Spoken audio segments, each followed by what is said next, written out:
Hello and welcome to the Modern Digital Enterprise, the digital transformation podcast from Anexinet. Today we'll be talking about our social listening offerings and how they've been used to provide insights around COVID-19, the coronavirus's impact on grocery services. Anexinet General Manager and Executive VP Al Sporer will be our guest host. So without further ado, take it away, Al. Welcome to the Anexinet Microcast. I'm Al Sporer, your host. I'm the general manager of our digital business here at Anexinet. And this morning, we're going to talk about a very important topic, social analytics and the impact that COVID-19 has had on the grocery industry. So with me this morning, we have Ann Erickson. You want to give a quick introduction, Ann? My name's Ann. I am the Real-Time Intelligence Manager, and I'm a senior analyst here at Anexinet.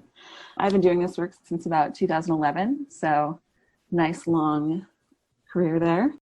In real-time intelligence, we report risk and reputation threats in real time to key stakeholders for our various clients. And these alerts can be anything from security threats, employee issues, alerts about executives, activism, competitor threats, that sort of thing, anything, you name it.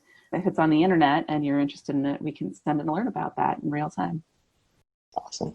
And Ariana Petrick, why don't you give us a quick introduction about what you do here at Anexinet? Hi, everyone. My name's Ariana.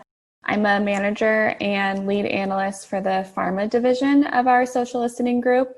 So we listen and derive insights from the social conversations that are occurring among patients across multiple therapeutic areas within the pharmaceutical industry. And then we take those conversations and analyze them both qualitatively and quantitatively to provide insight into patients' behaviors, attitudes, topics of conversations, and knowledge gaps. And while I'm a little bit newer to the team, I'm just coming up on a year with Anexinet. Our larger team in general has, over a decade of experience working with pharma companies. And so we really have an expert understanding of the healthcare industry and are equipped to recognize the nuances and trends across multiple conditions. Great. Thank you so much. It's great to have you both here this morning and really looking forward to this conversation.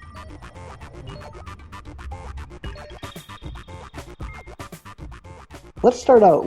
What inspired this report? And I think, Ariana, you probably want to start out with one, but you guys put a lot of effort and thought into building it. But how did it come about? That's a great question. So our social listening department in general has a lot of experience doing social listening analyses across different industries. So things like healthcare, education, food industries. And it's pretty rare that there's a shared event across all of these groups. And so when the pandemic reached the States, we noticed that these conversations were happening across every single industry. And the great thing about social listening is that it captures huge data sets of real-time conversations from consumers and patients as they're happening. So we knew that we could tune into these conversations in order to provide guidance to these industries. And so initially we started by putting together a report that examined how COVID-19 was impacting the pharma industry, which is sort of my area of specialty. But it seemed like a natural progression to address the grocery industry, which Anne has really extensive knowledge about. My direct-to-consumer brand clients, they were experiencing significant impacts from COVID, everything from supply chain issues to increased demand for products and queries about safety conditions in manufacturing and a significant altered spend for their marketing efforts. They were really concerned about misplacing some of that budget. And so through that lens, through, understanding those conditions, it made sense to focus on grocery stores specifically due to the pressure placed on that industry by the virus's effects. Yeah, that's definitely one of the industries that affects all of us globally. We've actually seen an uptick in food service clients and inquiries. Can you tell me a little bit about what's in this report? So this report covers public US-based social media posts across major social media channels. The data analyzed is made up of both consumer and employee conversations. So the data that we're pulling in are all joint mentions that mention COVID-19 as well as a myriad of terms related to the grocery industry. So we examined how the pandemic is impacting customer behaviors while in-store shopping and attitudes towards things like delivery, and also what employees are saying about their experience working during this time. And so we focused on identifying both areas of praise and areas of critique in order to shed light, on what's going well for the majority of customers and employees, and then where there's some areas to grow in the response to the pandemic. Awesome. And what were some of the top things, and you may want to do it both by customers as employees, but what were some of the top themes that you guys found in doing this? Well, safety protocols spanned every category that we looked at. These were mentioned, positively and negatively. There was praise for adherence. There was criticism over lack of adherence. Are employees wearing masks? Are other customers wearing masks? Are masks being worn properly? Are there markers on the floor demonstrating proper social distancing? People discussed making decisions based on these factors and, whether or not they would return to a store because of proper mask wearing, that sort of thing. And similarly for the employees, are my employers putting efforts in place that would keep me safe? Do I feel at risk going into work? So that's great. And what about customers? What do we see from the customer side? Oh, well, for sure. Inventory was also a huge topic. Shortage or lack of stock, empty shelves. Specific stores were often mentioned by name, and particularly for this category, letting followers and friends know where to find specific items or what stores are out of specific items. In a similar vein, there was a criticism over purchasing limits, for certain supplies like toilet paper or household staples. There was a lot of anger and frustration coming through on this one specifically. And some people were so angry to, suggest their rights were being infringed upon by purchasing limits. Lots of emotion there. Yeah, I'm sure there was. Ariana, any themes that jumped out for you? Another theme that we saw that was really strong among consumers was praise from consumers who either themselves or a loved one had a comorbid health condition that put them at higher risk for contracting COVID-19. And so these consumers and caregivers of these consumers and loved ones really praised grocery stores that implemented special hours of shopping for those who were at higher risk with things like asthma, cancer, diabetes, or other conditions. And so there was a lot of praise for providing these populations with a safer shopping experience. It's really great insights.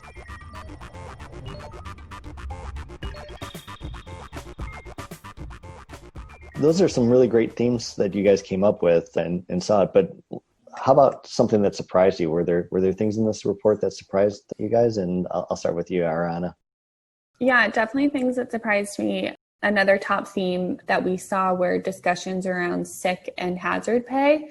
And while these conversations were more common among employees, a large majority of customers also chimed in on social media to call out brands that either did not provide sick leave or hazard pay or were ending their plans to provide these benefits.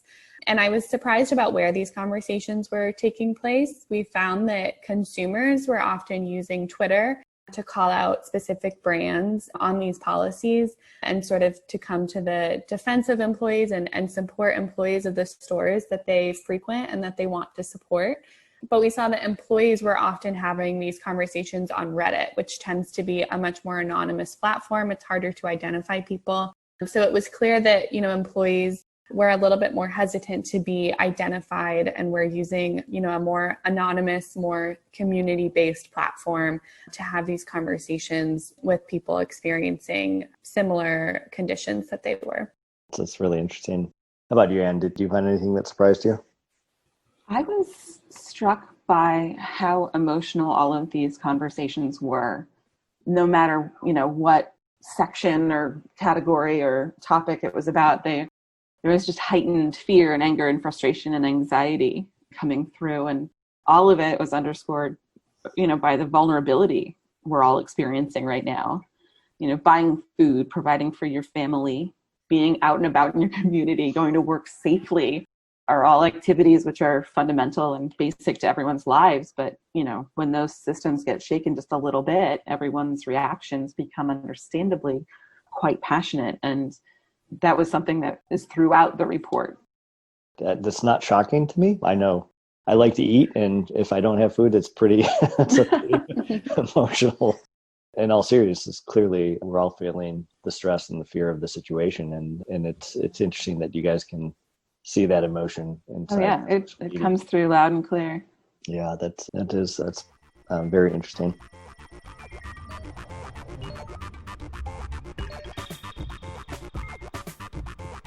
Let's kind of wrap it up, because I think the report in itself speaks a lot and has a lot of great data. Who's this report apply to, and who do you think might be able to use it? And if we do some other industries, maybe some thoughts about who in those other industries could use this type of data as they make decisions moving forward. Sure. It would obviously be highly useful to anyone in the grocery industry, of course, owners, marketing teams, franchisees, anyone seeking to understand more about their own industry and how it is perceived and discussed. That said, we also believe that food manufacturing companies, cosmetics, bath and beauty, household goods, cleaning supply companies, really anyone whose brands and products live in those aisles could benefit from understanding what's on the minds of their consumers, especially during this unprecedented and especially difficult time.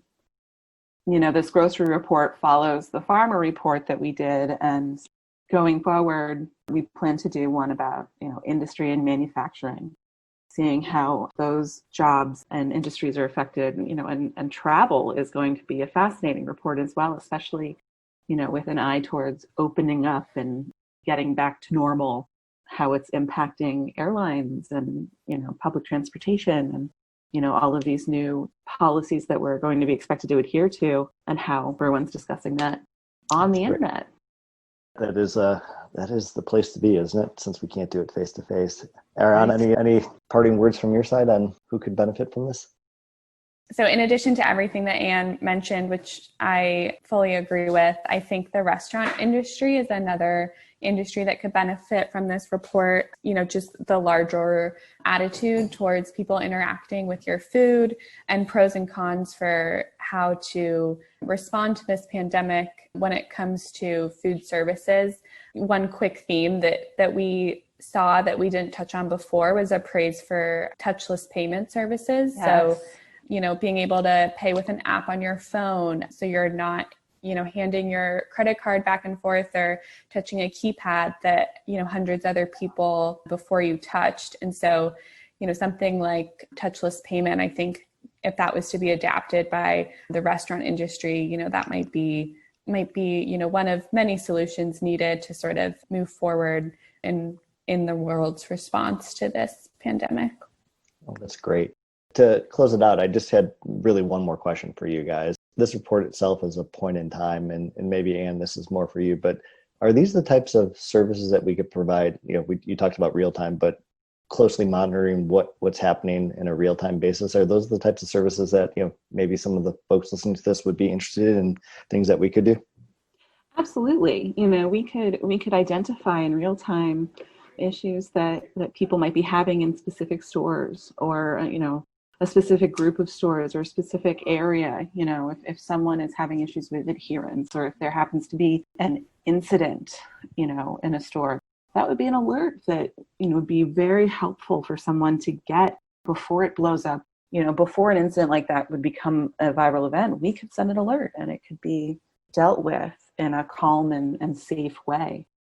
Rather than getting the news after the fact and having to play damage control, you can be informed upfront and prepared to deal with it. That is the value that we bring with the real-time monitoring. All right. Well, Anne, Ariana, thank you for your time this morning. Great report, really insightful. A lot of the folks out there are going to get a lot of value out of it. So thanks for joining us today, and look forward to the next time we could talk in the next report that you guys are going to create. So with that, we'll sign off and have a great morning, everyone. Thanks, Al. Thank you. And thank you for tuning into another episode of the Modern Digital Enterprise, the digital transformation podcast from Anexanet, part of the Anexanet Podcast Network. Be safe, be healthy. Bye-bye. As a leading technology consultancy and reseller, Anexanet helps clients provide a complete digital experience for customers, employees, and end users. We accomplish this through our holistic approach, which encompasses all aspects of today's digital journey, end-to-end. Anexanet partners with top technology vendors like HPE, to offer products and services that enhance the digital experience across customer engagement, enterprise mobility, cloud and hybrid IT, and analytics. Because great digital experiences rely on the smooth operation of all interconnected elements. From strategy through execution, we deliver custom multi-channel applications, including web, mobile, chat, and voice. With self-service apps for customer loyalty and enterprise apps that streamline internal processes, now you can reimagine legacy applications to propel your business forward. Anexanet also helps you embrace modern cloud and hybrid IT infrastructure to provide a seamless experience at every touchpoint, empowering you to recover quickly from disaster, scale to meet demand, and automate systems for perfect performance 24/7. And to maximize your competitive advantage, we ensure you always deliver the best experience possible by continuously honing your digital solutions through data-driven insights. So, how do you know if your business has what it takes to provide the complete digital experience? One that sets you apart, maintains competitive edge, and turns users into passionate fans? Simple. Just give us a call. Together, we can deepen engagement and make every digital experience remarkable.